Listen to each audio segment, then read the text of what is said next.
Programme trust and tax with Khalid Mahmood के साथ मैं हूं आपका मेज़बान फैज़ान आरिफ। ये आज हम विल्स एंड ट्रस्ट के सिलसिले का तीसरा प्रोग्राम कर रहे हैं। बड़ा अहम प्रोग्राम है। पिछले दो प्रोग्राम्स के अंदर बहुत सारे लोगों ने हमें मुख्तलिफ सवालात किए और बहुत अहम मालूमात खालिद महमूद साहब ने आप तक पहुँचाई और बहुत सारे लोगों ने सवालात भी छोड़े थे जो अभी तक भी मेरे सामने रखे हुए हैं। वो सवालात भी खालिद महमूद साहब के सामने रखेंगे। आपको मालूम है कि खालिद महमूद साहब बहुत ज़बरदस्त चार्टर्ड टैक्स एडवाइज़र हैं और अपने काम के माहिर हैं, प्रोफेशनल हैं और इनकी जो प्रोफेशनल स्किल है उससे बहुत सारे लोग फ़ायदा उठा चुके हैं। और ये जितने खुश असलूबी के साथ, जितने शानदार तरीके से आपके सवालात के जवाब देते हैं, उसका भी हमें फ़ीडबैक मिलता रहता है। और खालिद साहब, आज हम विल्स एंड ट्रस्ट के सिलसिले का ये तीसरा प्रोग्राम कर रहे हैं। इयादे के लिए सिर्फ रिमाइंड कराने के लिए पूछ रहा हूँ कि ये ट्रस्ट जो है ये असल में है क्या और इसकी ज़रूरत कब पेश आती है। उसके बाद जो सवालात हैं मेरे सामने वो आपसे मैं पूछूंगा। शुक्रिया। ये हमारा, जैसे आपने जिक्र किया, तीसरा प्रोग्राम है। मैं थोड़ा सा रिकैप कर देता हूँ जो हमारे सुनने वाले, देखने वाले नहीं देख सके पिछले प्रोग्राम। जो ट्रस्ट है इसके मतलब बहुत कुछ कहा गया और सुना गया है, हमने इसको सिंप्लीफाई किया है। ठीक। उसमें यह है कि लाइफ टाइम में आप अपना ट्रस्ट कायम कर सकते हैं और अपनी वफ़ात पर भी, डेथ पर भी कायम कर सकते हैं। ठीक ठीक। लाइफ टाइम में हम जिक्र किया था। आजकल जो पॉपुलर ट्रस्ट है उसको कई नाम रखे हुए हैं। ठीक। उसको आप पायलट ट्रस्ट कह सकते हैं। टेक्निकली वो एक डिस्क्रेशनरी ट्रस्ट है। ठीक ठीक। और जो आप अपनी वफ़ात के ऊपर अपनी विल के अंदर ट्रस्ट लिखते हैं वो भी टेक्निकली एक डिस्क्रेशन ट्रस्ट, हमने पिछली प्रोग्राम में जिक्र किया था कि वो डिस्क्रेशन ट्रस्ट है। ठीक ठीक। तो दोनों जगह पर लाइफ टाइम में भी और अपनी डेथ के ऊपर भी ये ट्रस्ट डिस्क्रेशनरी ट्रस्ट आप बना सकते हैं। इसके फ़ायदे, बाकी जो बेनिफिट्स वगैरह हमने पिछले प्रोग्राम में डिस्कस किए थे। आज हम एक नया ट्रस्ट उसमें डिस्कस करेंगे, तो आने वाले फ्यू मिनट में इस पर हम बात करेंगे। यानी वो जो नया ट्रस्ट है लाइफ इंटरेस्ट ट्रस्ट है वो। बिल्कुल। तो ये जो लाइफ इंटरेस्ट ट्रस्ट है इसका नाम ही बड़ा दिलचस्प है। ज़रा इसकी थोड़ी सी वजाहत कर दीजिए कि इसकी क्या अहमियत क्या है, इम्पोर्टेंस क्या है और किस मरहले पे जाके इसकी ज़रूरत पेश आती है। हाँ, जैसे कि मैंने जिक्र किया कि डिस्क्रेशनरी ट्रस्ट अगर आप विल के अंदर कायम करें या अपनी लाइफ टाइम में करें, उसके बहुत सारे फ़ायदे थे कि उसमें 125 ईयर के लिए ब्लड लाइन प्रोटेक्शन है। ये जो ट्रस्ट है लाइफ इंटरेस्ट ट्रस्ट, अच्छा, आप अपनी लाइफ में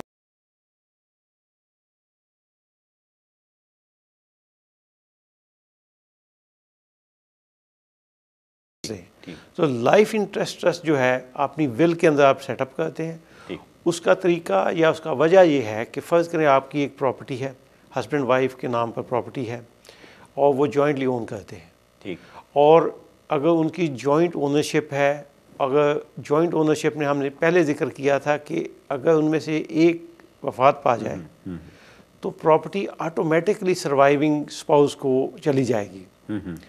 तो इस ट्रस्ट को कायम करने के लिए आपको प्रॉपर्टी को थोड़ा सा चेंज करना पड़ता है। जॉइंट प्रॉपर्टी ही रहती है, उसको कहते हैं टेनेंट इन कॉमन। उसका मतलब ये होता है कि 50% एग्जैक्टली प्रॉपर्टी हस्बैंड की, एग्जैक्टली 50% वाइफ की है जॉइंट प्रॉपर्टी, लेकिन वो डिफाइन कर देता है share holding. Tenant in common जब हो जाता है तो फिर इसके बाद आप इस प्रॉपर्टी को अपनी विल में इस ट्रस्ट में रखते हैं। फ़र्ज़ करें अगर खुदा न खास्ता हस्बैंड की वफ़ात हो जाए और आपने लाइफ इंटरेस्ट बनाया हुआ है विल के अंदर, उसका मतलब यह है कि आपके वफ़ात के बाद 50% जो प्रॉपर्टी होगी वो आपकी जो वाइफ है वो she will continue to live in that house. ठीक।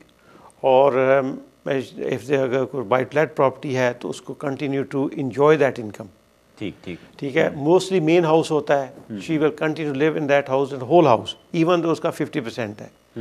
बाकी 50% जो है उसका लीगली उसके नाम पर नहीं होता, लेकिन वो उसका लाइफ टाइम तक वो रह सकती है उसमें। ठीक ठीक ठीक। और उसकी टैक्स इम्प्लीकेशन जो है वो ये है कि आपके जो लाइफ टाइम में आपके रेजिडेंट नील रेट बैंड था, ठीक ठीक, वो भी आप ट्रांसफ़र कर सकते हैं अपनी मिसेस को थ्रू लाइफ इंटरेस्ट ट्रस्ट के। अच्छा, ठीक है। खुदा न खासा जब उनकी वफ़ात होगी तो उनको 2 resident nil rate band available होंगे। अच्छा। एक तो उसका अपना होगा और जो दूसरा है वो आपका भी होगा जो यूटिलाइज नहीं हुआ।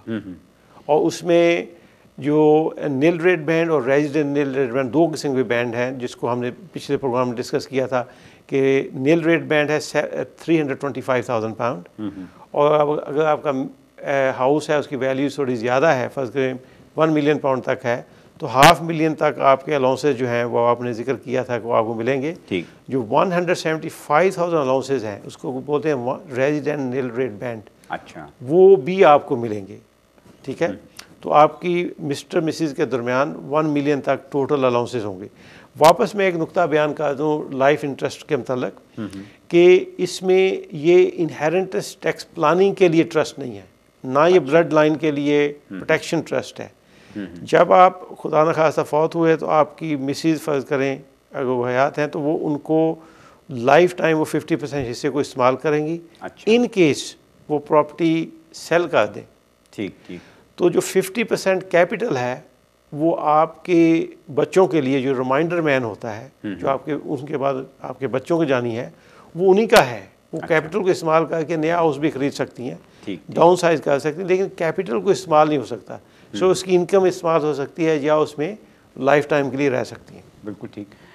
इससे पहले कि हम टेलीफोन कॉल्स लें, प्रोग्राम के पहले हिस्से में भी हम कोशिश करेंगे कि जो लोग लाइन पे होल्ड किए हुए हैं उनके टेलीफोन कॉल्स को प्रोग्राम का हिस्सा बनाएं। अगर आप विल्स और ट्रस्ट से मुतालिक कोई सवाल करना चाहते हैं वो आप खालिद साहब से पूछ सकते हैं। पिछले प्रोग्राम के भी कुछ सवालात मेरे सामने हैं। एक सवाल अगर आपसे मैं कर लूँ, आप इजाज़त दें, थोड़ा सा मुख्तलिफ सा है लेकिन इसी गुफ्तगू के ही सिलसिले का है। उन्होंने कहा है कि इससे पहले बहुत सारे लोग एडवाइस देते रहे कि भाई आप हम बिल लिखवाने गए तो हमारा ट्रस्ट बनवा दिया और पता नहीं उसकी ज़रूरत थी या नहीं।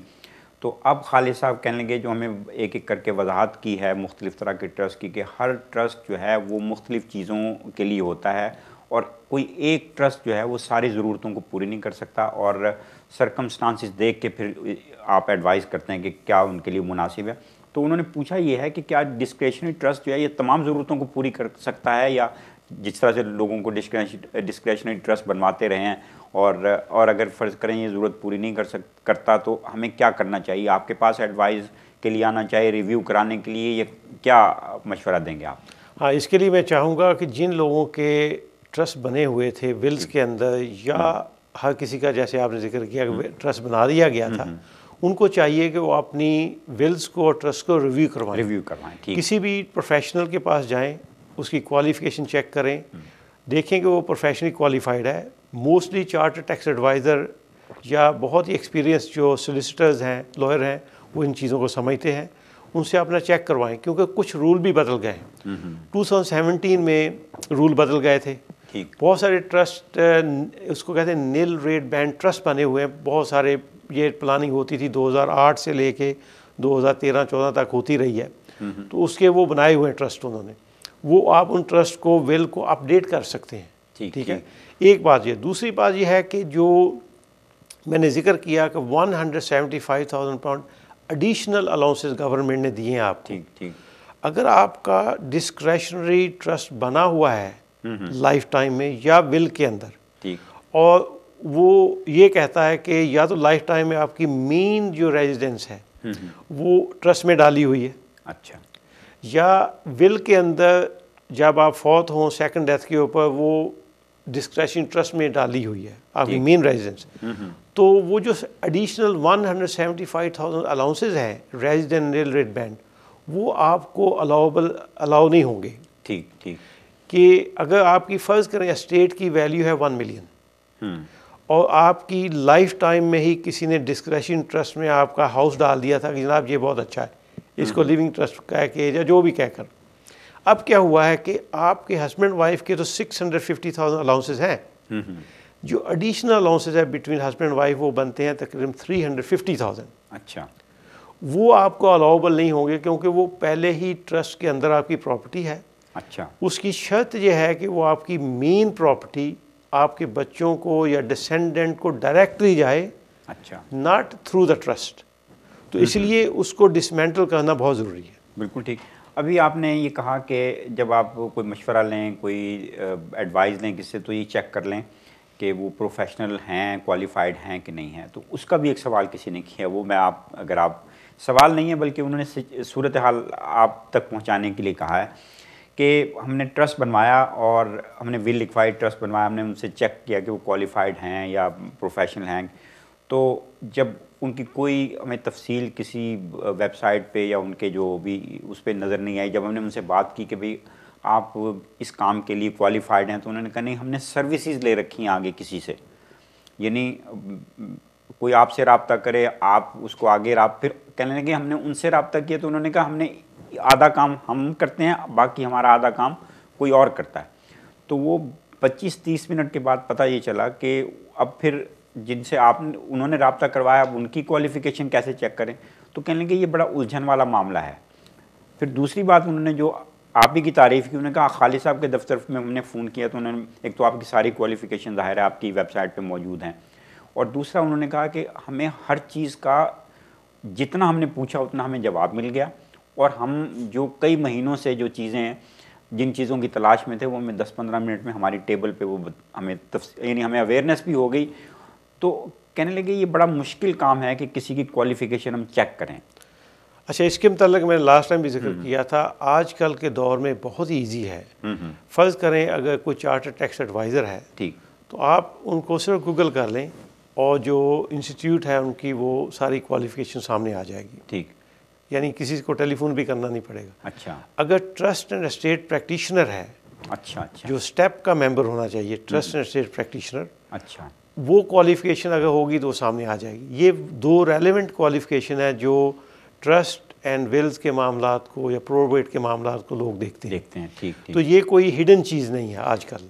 नहीं, लेकिन अगर कोई शख्स एक काम कर रहा है, वो खुद क्वालिफाइड नहीं है, वो कहता है मैंने सर्विसेज किसी से ले रखी हैं, तो जाहिर है वो तो फिर महंगा भी होगा ना। महंगे के अलावा डेंजरस चीज़ ये है कि उसकी प्रोफेशनल इंडेमनिटी इंश्योरेंस हो सकता ना हो। अच्छा, अगर उसने गलत एडवाइस किया है तो आपको जो कंपनसेशन मिलनी हो चाहिए या गलत एडवाइस की, और रेगुलेटेड नहीं है, तो लिहाजा बेशक उसका वो महंगा या सस्ता, उस पर मैं कमेंट नहीं कर रहा। ठीक। लेकिन आपको चाहिए कि आप किसी प्रोफेशनल के पास लाजमी जाएं। ये नहीं मैं कह रहा कि फ़लाँ प्रोफेशनल के पास जाएं, जो भी इस फील्ड के माहर हैं, हज़ारों लोग हैं, उनके पास जाएं। क्यों आप अपनी एडवाइस ऐसी ले रहे हैं जिसका बाद में पता चले कि वो इनवैलिड थी, और ख़ास तौर पर वो टैक्स की एडवाइस नहीं दे रहे। अच्छा, अगर पता चला कि जनाब हमारा ट्रस्ट बना दें, ट्रस्ट बना दिया, जब पूछा गया कि जनाब इस ट्रस्ट की वजह से टैक्स की इम्प्लीकेशन थी, कैपिटल गेन टैक्स ड्यू था, इनहेरिटेंस टैक्स ड्यू था, तो उन्होंने आगे से कहा कि जनाब हमें आपने टैक्स की एडवाइस तो पूछी नहीं। ठीक। तो ये अनफॉर्चुनेट है। तो आपको मैं फिर ये मशवरा है मेरा कि आप जिससे भी करवा रहे हैं आप प्रोफेशनली चेक करें। अपने अजीज़ व कारब से, दूसरे लोगों से कहें कि अगर आप नहीं चेक कर सकते वो चेक करके आपको दे दें। आजकल यंगस्टर हैं वो चेक कर सकते हैं हर जगह पर। अगर आप इंटरनेट वगैरह इस्तेमाल नहीं करते, हमारे एल्डर जो बुज़ुर्ग हैं नहीं करते इस्तेमाल, तो अपने बच्चों को कहें कि आप ये इनको चेक करें, और चेक करने के बाद आप उनके पास जाएँ। मकसद ये है कि हमने अवेयरनेस स्टार्ट की थी, बहुत सारे लोगों ने हमसे राब्ते कायम किए जिनको गलत एडवाइस मिली हुई थी। अनफॉर्चुनेट है ये। जैसे डॉक्टर बीमार हो जाए तो वो अपना इलाज खुद नहीं करता, दूसरे डॉक्टर के पास जाता। आपके पास बहुत सारे प्रोफेशनल भी तो आते होंगे एडवाइस लेने के लिए। हाँ, इसमें ये है कि जो लोग प्रोफेशनली क्वालिफाइड हैं, ज़ाहिर है उनके पास दूसरे लोग भी आते हैं। हमेशा ये होता है कि एक अगर जीपी फ़र्ज़ करें हैं मेडिकल के अंदर, तो उसके बाद अगर आपको कोई स्पेशलिस्ट प्रॉब्लम है, फ़र्ज़ हार्ट का या और कोई इशू, तो आपको वो स्पेशलिस्ट के लिए रेफ़र करते हैं।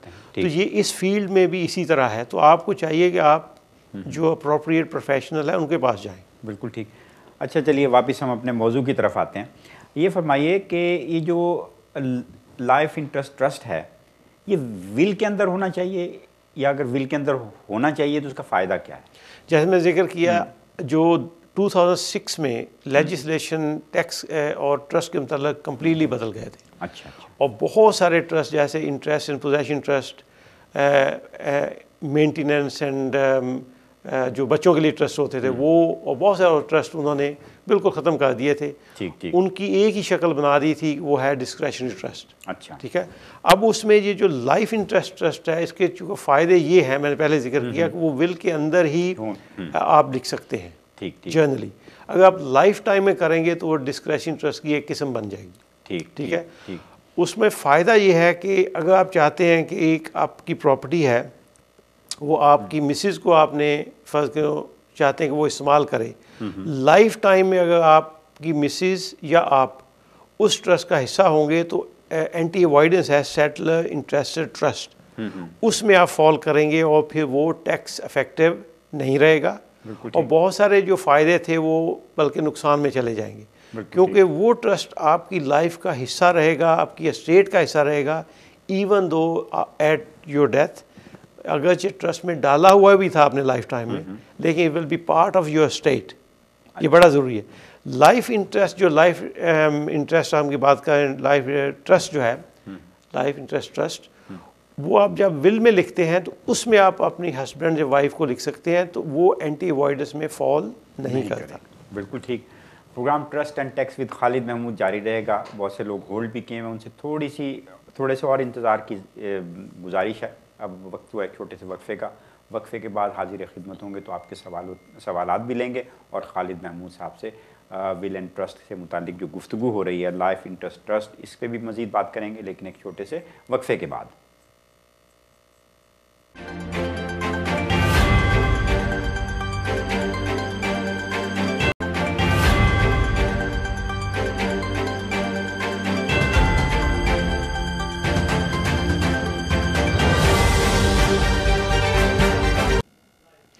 Programme trust and tax with Khalid Mahmood के साथ फिर से हाजिर खिदमत हैं। आज हम गुफ्तगू कर रहे हैं लाइफ इंटरेस्ट ट्रस्ट के बारे में और इस ट्रस्ट से मुतालिक जितनी भी जुड़ी हुई चीज़ें हैं उन पे भी हमने थोड़ी सी रोशनी डाली है। खालिद महमूद साहब मौजूद हैं और जो लोग टेलीफोन लाइन पे होल्ड किए हुए थे एक एक करके उनकी कॉल्स लेते हैं। देखते हैं सबसे पहले कॉलर कौन है जी हमारे साथ। हेलो, वालेकुम सलाम जी, कौन और क्या पूछना चाहेंगे? मैं ये पूछना चाह रही हूँ कि आप कपल्स के मुतल्लिक बात कर रहे हैं, जो सिंगल पेरेंट्स हैं जिनके पास प्रॉपर्टीज हैं, वो उनका क्या कैसे हो सकता है ये टैक्स और इनहेरिटेंस का, कुछ इस पे आप बात कर सकते हैं प्लीज? जी ज़रूर, आप सुनते रहिए, खालिद साहब आपके सवाल का जवाब देंगे। जी खालिद साहब। जी शुक्रिया। सिंगल पेरेंट्स के लिए भी वही सारे रूल्स हैं और वही सारे अलाउंसेस उनके पास भी अवेलेबल हैं। फ़र्ज़ करें एक सिंगल मदर है तो उसके 325,000 बेसिक इनहेरिटेंस टैक्स के लिए अलाउंसेस हैं, और अगर उनका मेन हाउस है वो अपने बच्चों को डायरेक्टली छोड़ के जाएं अपनी विल में तो उनको फर्दर 175,000 फर्दर अलाउंसेस भी मिलते हैं, उसको रेजिडेंट निल रेट बैंड कहते हैं। तो 500,000 तक तो उनको अलाउंसेस अवेलेबल हैं, और ये ज़रूरी नहीं कि वो मैरिड लोगों के लिए है। सिंगल पर्सन अपनी प्रॉपर विल बनाए, उसमें ट्रस्ट भी क्रिएट कर सकता है, डिस्क्रेशनरी ट्रस्ट जैसे मैं जिक्र किया था, वो ब्लड लाइन प्रोटेक्शन के लिए वो आप बिल्कुल कर सकती हैं। और जो लाइफ इंटरेस्ट ट्रस्ट है वो भी हो सकता है, आप में ज़रूरी नहीं कि आपका स्पाउस ही उस ट्रस्ट में हो, आपके स्पेसिफ़िक किसी बच्चे को आप चाहते हैं कि वो लाइफ टाइम उसमें रहे, या बेटी है या बेटा है, और उसके बाद वो बाकी जो कैपिटल है वो बाकी बच्चों को जाए, इस तरह की वो सूरत हाल है। तो सिचुएशन के मुताबिक आपकी हर किस्म की वो प्लानिंग जो मैरिड कपल की है वो आपकी भी हो सकती है।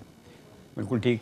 मेरा ख्याल आपको आपके सवाल का जवाब मिल गया। अगले कॉलर देखते हैं जी हमारे साथ कौन है। हेलो जी, कौन और क्या पूछना चाहेंगे? Hello Hello there. जी, who is there? Yeah, I'd like to ask sir a couple of questions regarding life in trust and it's linked to a mirror will and a mutual will. Yeah, carry on. What are your questions? Can you? Yeah, can you hear me? Yeah, we can hear you. Okay, so my question is as follows. Sir was discussing at the beginning of the show this evening about life in trust and making property tenants in common, which was one way of planning your future life together. My question was, I've spoken to a couple of solicitors already, and they've some say make a mutual will, some say make a mirror will, and some say they all say put your property in a trust. My question is, if I've got more than one property, do I need to have multiple trusts in the will? Okay, this is one question. Is there any other question? Yeah, my other questions are more related to gifting my children as I get older. I want to be in a situation where I gradually start to gift them things so there's no longer term tax implications to them. Okay. Khalid sahab got your both questions, so he will. Okay, he will reply. I'll answer your second question first. In your lifetime, you could gift your property to your children. If you gift outright your property, for example, I'm not talking about principal private residence. I'm talking about, say, buy-to-let property. Subject. Sorry, sir, I can barely hear you. So, subject to capital gain, you could gift your property to your children. There's a way to also minimize your capital gain. There's a method to do it. You need to contact some professional to how to do it. It's not in this program. But your first question is more important, so I give a little bit detailed answer. First of all, there's no confusion. If you husband-wife, you should have a mirror will. Mirror wills mean husband got his own will, wife got her own will, and they are two separate wills. Mutual will is a very specialist will. Generally, maybe 2% people got mutual will, so ignore that for time being. This is a specialist rules you don't need. 98% wills are mirror wills. So what happens that if first, for example, couple has got properties worth, shall we say, 1.5 million. I'm just saying example. If husband die, all the assets and property goes to wife. At that stage, there will be no inheritance tax implication whatsoever. Between husband and wife, property can transfer free of any inheritance tax. At the second death, there will be an inheritance tax implication. So benefit of mirror will is that in the first death, there will be no business as usual. There will be no tax issues. Basic probate form need to be completed, and that's all. So that's, I clarify these two things. And also, you can set up two kind of trust in your mirror will. For example, your main house, if tenant in common is own 50-50 between husband and wife, at, for example, first death, property will go to surviving spouse, but not legally. Surviving spouse got already 50%, but the deceased share, which is 50%, that part, surviving spouse will continue to live in the whole property rest of her or his life. If you got properties other than main house, for example, you got buy-to-let properties, say you got 2 buy-to-let properties, you could also leave as a life interest to your surviving spouse. There's 2 benefits. One benefit is that there won't be any immediate inheritance tax charge, because technically this is a transfer to wife, but she's or he's only having a life interest, can enjoy the rental income, but not the capital. When that person, second person die, then at that stage, properties, buy-to-let and the main property can go to your descendant, your children. It's quite a straightforward and easy method. So you need to contact some chartered tax advisor or professionals who can guide you through this process. मेरा ख्याल आपको आपके सवाल का जवाब मिल गया होगा. अगली कॉल देखते हैं जी किसकी है. हेलो हेलो जी, कौन और क्या पूछना चाहेंगे? हेलो. वालेकुम सलाम जी, कौन और क्या पूछना है आपको? जी मेरा 2 क्वेश्चन, एक मिनट जी, मेरा वर्क टेलीफोन आ गया. मेरा 2 क्वेश्चन है. एक क्वेश्चन है कि मेरा एक ब्रदर इन लॉ, उनका एक फ्री होल्ड प्रॉपर्टी है. अच्छा. वो हमें मेरे और मेरे वाइफ के नाम पे गिफ्ट करना चाहता है. तो अच्छा. उसका प्रोसीजर क्या है, और उसके लिए कोई गिफ्ट टैक्स या गेन टैक्स देना पड़ेगा? ये प्रॉपर्टी बाय टू लेट है या क्या है? उसका फ्री होल्ड है. फ्री होल्ड है? हाँ जी. अच्छा, उसमें कौन रह रहा है अभी? उस टेनेंट रह रहे हैं. ठीक है, चलें, एक क्वेश्चन हो गया. और दूसरा क्वेश्चन क्या आपका? दूसरा क्वेश्चन ये है, अगर मेरा एक प्रॉपर्टी में ट्रस्ट में डालूं, तो उसका कंट्रोल किसके हाथ में होगा? मतलब मैं ट्रस्ट की जो प्रॉपर्टी है उसका फिर मैं कभी उसको सेल कर सकता हूँ, किसी को ट्रांसफर कर सकता हूँ, Buy to let. या फिर वो जो ट्रस्टी होगा उसका अनुमति मतलब परमिशन लेना पड़ेगा, ठीक है, वो उसका क्या हिसाब किताब है? यानी बाय टू लेट प्रॉपर्टी का पूछ रहे हैं आप? नहीं, कोई भी प्रॉपर्टी, ठीक है, प्रॉपर्टी है फ्री होल्ड जो ठीक है, रेंटेड ठीक है, अगर ठीक। मैं वो ट्रस्ट पे डालता हूँ। ठीक है, खालिद साहब आपको दोनों सवालों का जवाब देंगे। जी खालिद साहब। अच्छा, इनके भी दूसरे सवाल का मैं पहले जवाब दे देता हूँ। आपका जो सवाल है कि अगर आप लाइफ टाइम में एक ट्रस्ट में प्रॉपर्टी डालें तो कंट्रोल किसके हाथ में होगा? जी, ये बड़ा अहम क्वेश्चन है आपका, इसका मैं अच्छा जवाब आपको दे देता हूँ। ट्रस्ट के अंदर जब आप ट्रस्ट क्रिएट करते हैं तो आप उसके ट्रस्टी मुकर्रर करते हैं। ट्रस्टी ऐसे ही होते हैं जैसे कंपनी के डायरेक्टर हैं। They are not owner of that property beneficially, they are legal owner only. So जो ट्रस्टी हैं वो आप खुद भी हो सकते हैं। जो सेटलर है, जो प्रॉपर्टी सेटल कर रहा है, वो खुद भी ट्रस्टी हो सकता है, प्रोवाइडेड के ट्रस्ट में क्लियरली लिखा गया हो कि वो उसमें से बेनिफिट नहीं ले सकता।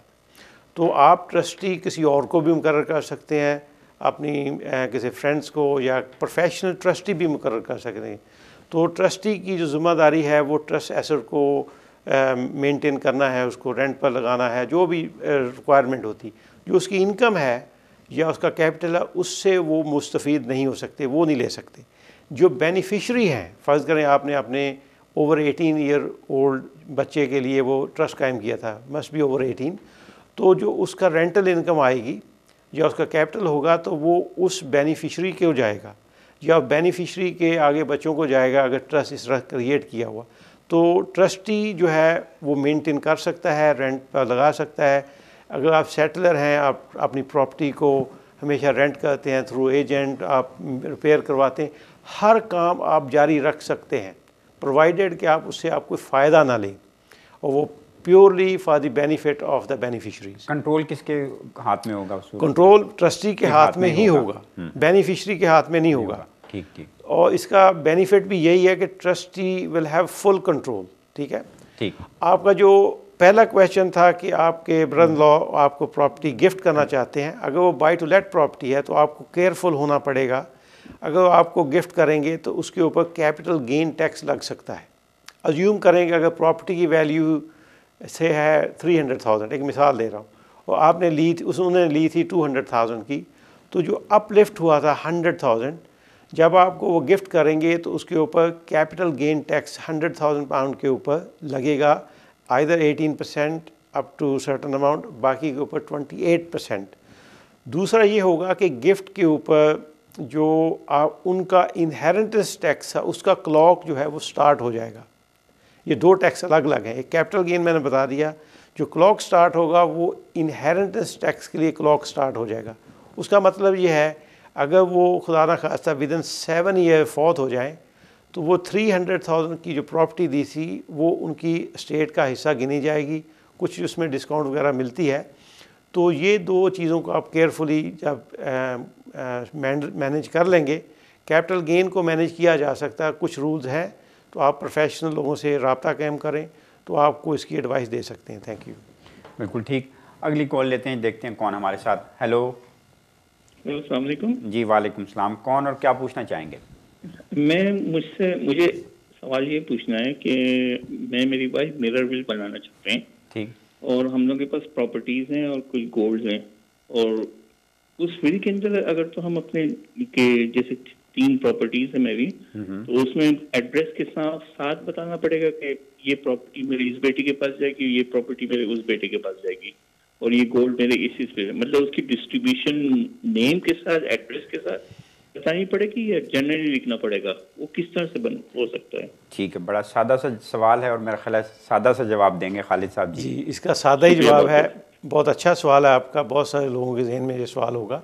उसमें यह है कि 2 ऑप्शन है आपके पास। आप अपनी विल के अंदर, मिरर विल के अंदर प्रॉपर्टीज़ को बाई एड्रेस और पर्टिकुलर बेनिफिशरी के नाम पर छोड़ सकते हैं। ये ऑप्शन 1 है।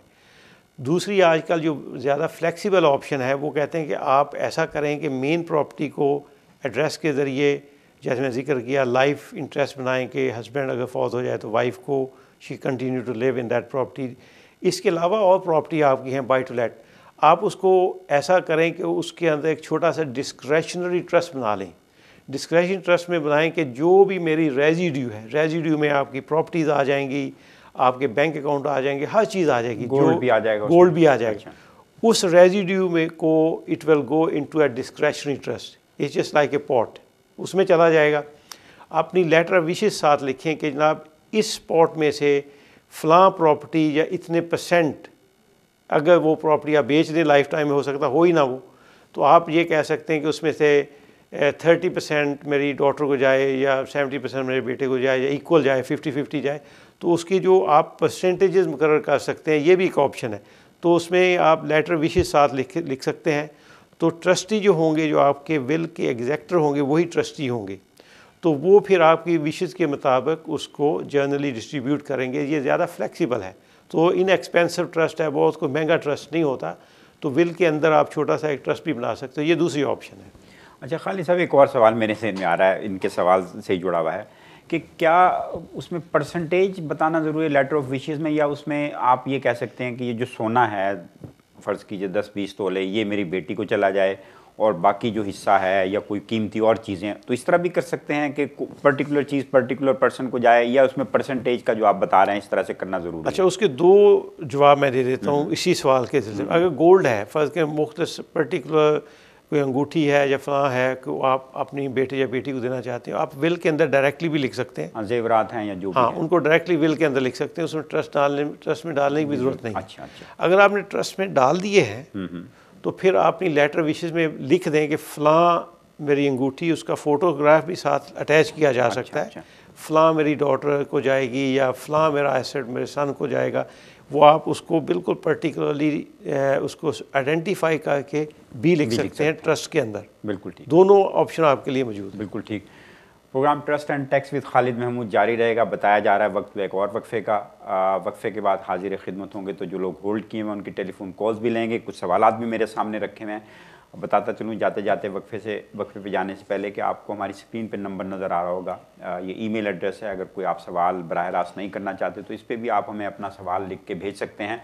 और खालिद महमूद साहब का, जैसे कि आपको मालूम है कि सोशल मीडिया पे भी राब्ते का बड़ा आसान ज़रिया है। अगर आप खालिद महमूद CTA टाइप करें तो वहाँ आपको हमारे पिछले प्रोग्राम्स की तफसील भी मिल जाएगी, और अगर कोई पूछने वाली बात है तो आप इस ज़रिए भी वो हम तक पहुँचा सकते हैं। तो चलते हैं एक शॉर्ट ब्रेक की तरफ।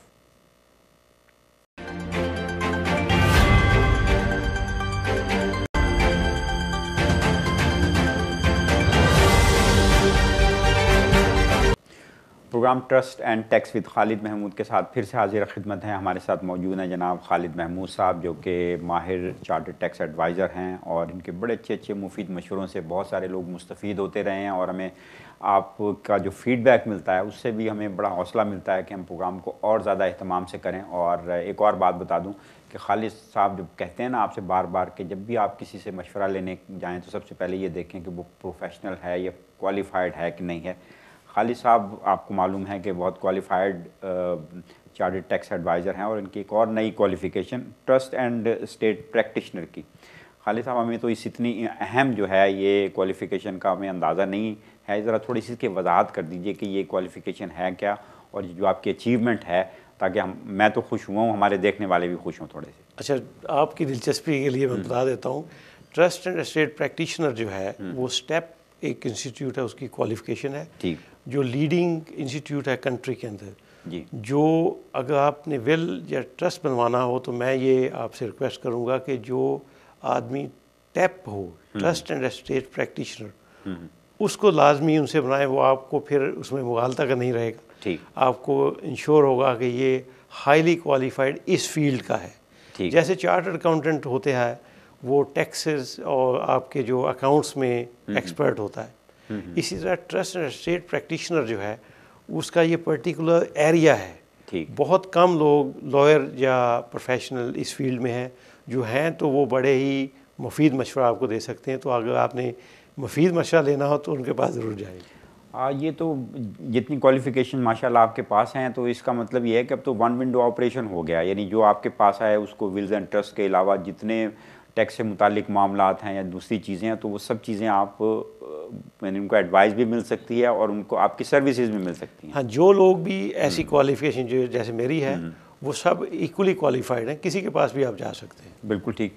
अच्छा, हम बात कर रहे थे लाइफ इससे पहले कि हम टेलीफोन कॉल्स लें, एक सवाल और मेरे पास है, मैं थोड़ा सा चाहता हूँ कि इस पर रोशनी डाल दें आप।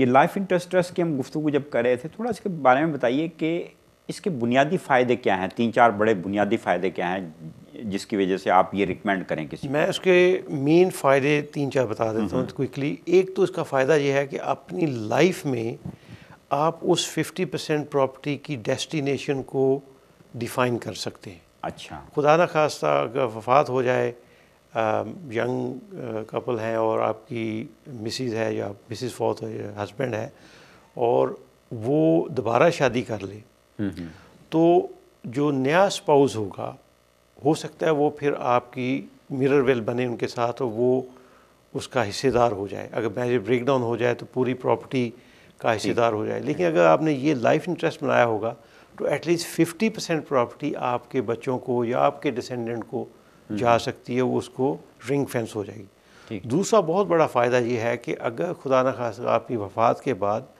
जो आपका सर्वाइविंग स्पाउस है वो नर्सिंग होम में जाना पड़ जाए, ठीक, और नर्सिंग होम में वो उनको फिर एलिजिबिलिटी क्राइटेरिया देख के अगर 23,250 से ऊपर आपके एसेट्स हैं, ठीक, तो आपकी प्रॉपर्टी बेच के काउंसिल बाद में वो आपके पैसे रिकवर करते हैं आपसे। अच्छा। उससे ये होगा कि एटलीस्ट 50% जो प्रॉपर्टी आपकी है जो आपके नाम थी टेनेंट इन कॉमन के हिसाब से हमने जिक्र किया था, वो 50% बच जाएगी और वो फिर आपके डिसेंडेंट को जा सकती है।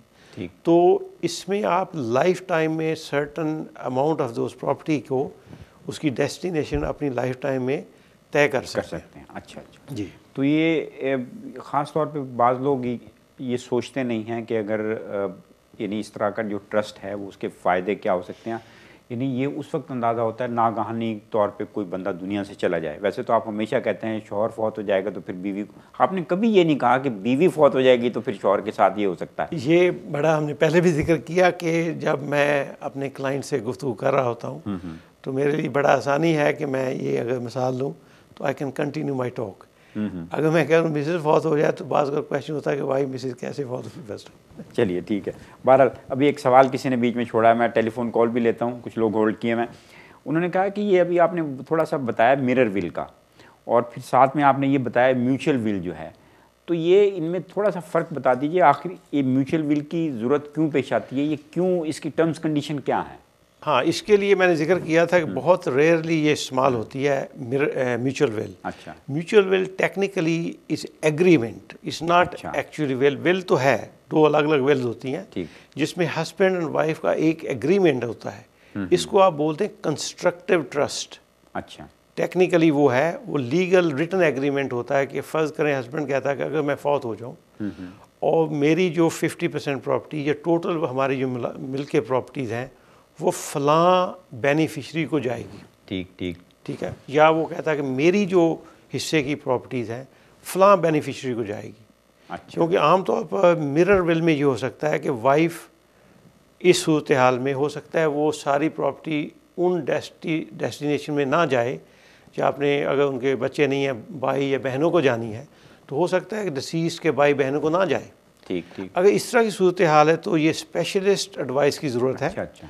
और वो फिर आपको वो एक एग्रीमेंट बनता है, तो जो सर्वाइविंग स्पाउस है, दैट सर्वाइविंग स्पाउस वो बाउंड होता है उस एग्रीमेंट को पूरा करने का। अच्छा।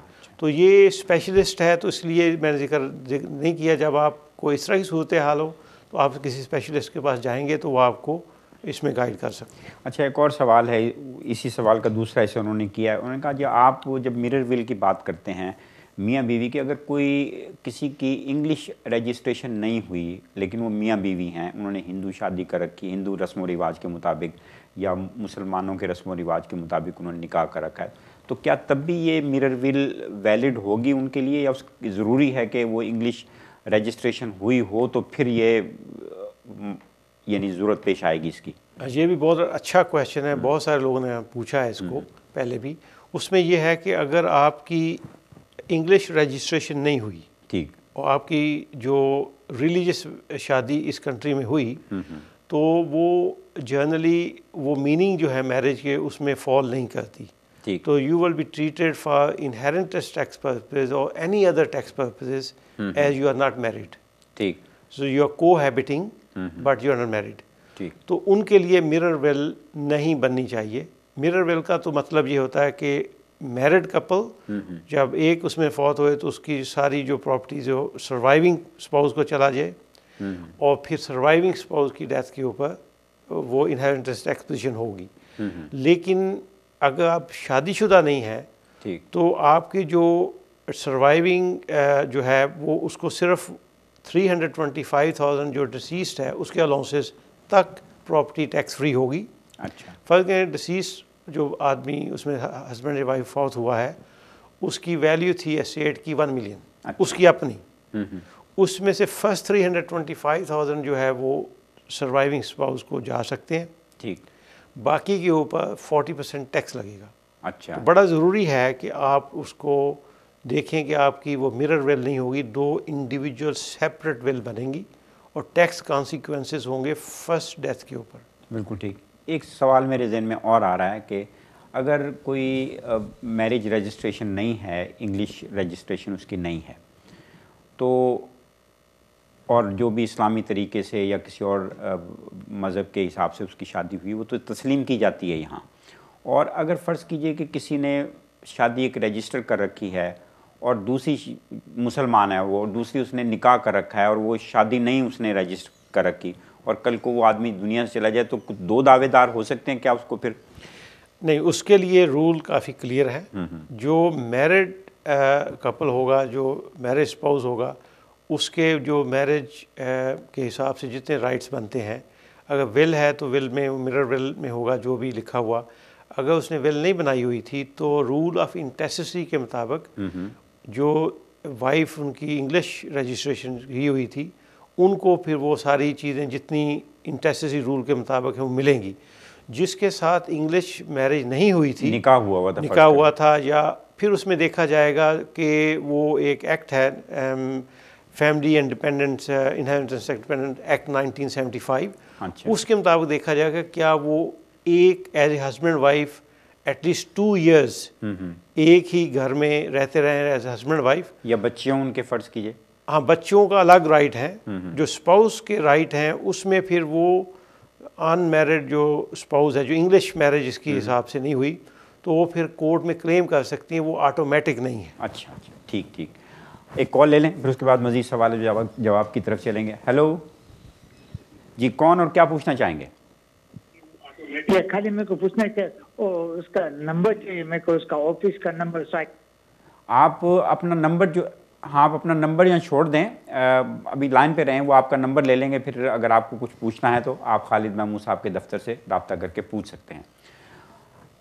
खालिद साहब, अभी बहुत सारे लोगों ने कुछ सवालात छोड़े हैं जो आज के प्रोग्राम में मेरा ख्याल है हम डिस्कस नहीं करें। कुछ लोग प्रोबेट के बारे में पूछ रहे थे, कुछ इनहेरिटेंस टैक्स के बारे में बारहा आप बता चुके हैं, उस बारे में पूछ रहे थे। अगला प्रोग्राम हमारा क्या इन 2 मौज़ूआत के बारे में है, तो थोड़ा सा इसका वजाहत कर दें ताकि उन जो लोग देख रहे हैं और सवालात कर रहे हैं उनको अंदाज़ा हो कि अगले प्रोग्राम में हमने किन सवालात के जवाब देने हैं। जितनी काफ़ी लोगों ने इसके मतलब पूछा है, हमारा ख्याल है कि अगला प्रोग्राम, बल्कि 2 अगले प्रोग्राम जी हम प्रोबेट के मतलब और इनहेरिटेंस टैक्स के मतलब करेंगे।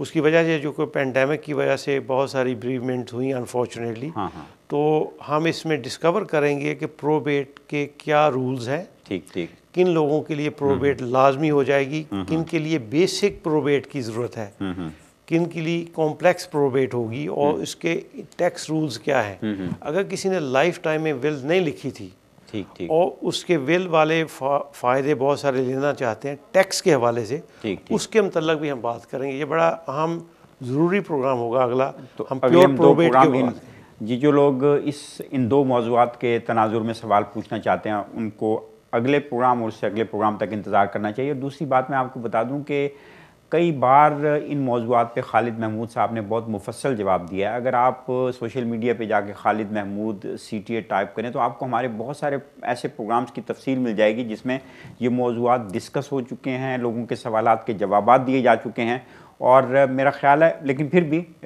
खालिद साहब की अच्छी बात यह है कि मैं कई चीज़ें बार बार भी पूछूं तो ये उसी तफसील और उसी प्रोफेशनल अप्रोच के साथ आपके सवालात के जवाब देते हैं, जैसे पहली दफ़ा सवालात के जवाब दे रहे हैं।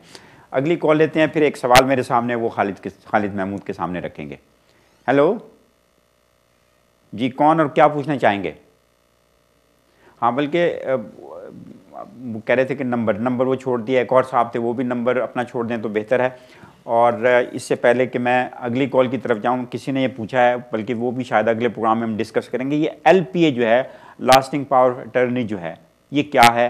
हालांकि इसकी भी आप वजाहत कर चुके हैं। हाँ, LPA मैं समझता हूँ कि जैसे गवर्नमेंट इसको प्रोपोगेट भी कर रही है, उनके हर आदमी का LPA होना चाहिए, लास्टिंग पावर अटर्नी, जिसमें अगर आप खुदा न खास्ता मेंटल कैपेसिटी लूज़ हो जाए ड्यू टू ओल्ड एज या कोई डिमेंशिया या किसी एक्सीडेंट की वजह से, तो आपके जो फाइनेंशियल अफेयर्स हैं, आपके जो बैंक्स, प्रॉपर्टी मैटर्स, वो सारे कौन उनको देखेगा?